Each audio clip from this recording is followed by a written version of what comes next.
আমি বলতে চাই, বিবাহিত হন কিংবা অবিবাহিত হন, আপনার দাম্পত্য জীবনের সুখের জন্য সর্বপ্রথম এবং প্রধান করণীয় হলো এই দোয়া। এর বাইরে আরো সাধারণভাবে আল্লাহ তাআলার কাছে দোয়া করতে থাকা, যেন আল্লাহ তাআলা আপনাকে এমন একজন জীবন সঙ্গী দেন। মা বোনরা দোয়া করবেন জীবন সঙ্গী, আপনারা দোয়া করবেন এমন যেন জীবন সঙ্গিনী দেন, যে জীবন সঙ্গী আপনার চোখ জুড়ানোর মতো হবে। দেখুন, আল্লাহর ভাষা এমন যে এই ভাষা তো অলৌকিক, এটা তো কোনো মানুষের ভাষা নয়।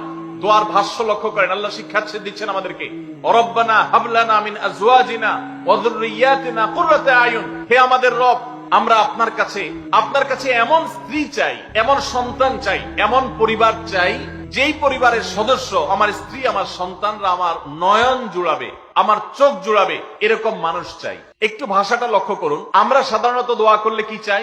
আমরা এক একটা দিক চাই। ধরুন, আপনার স্ত্রী মাশাআল্লাহ অনেক সুন্দরী, অপূর্ব সুন্দরী, তিনি আল্লাহ তাআলা তাকে অনেক রূপ লাবণ্য দিয়েছেন, কিন্তু তার যদি চরিত্রটা খারাপ হয়, তাহলে এই স্ত্রীকে আপনার নয়ন জুড়াবে, চোখ জুড়াবে, চক্ষু শীতলকারী হবে?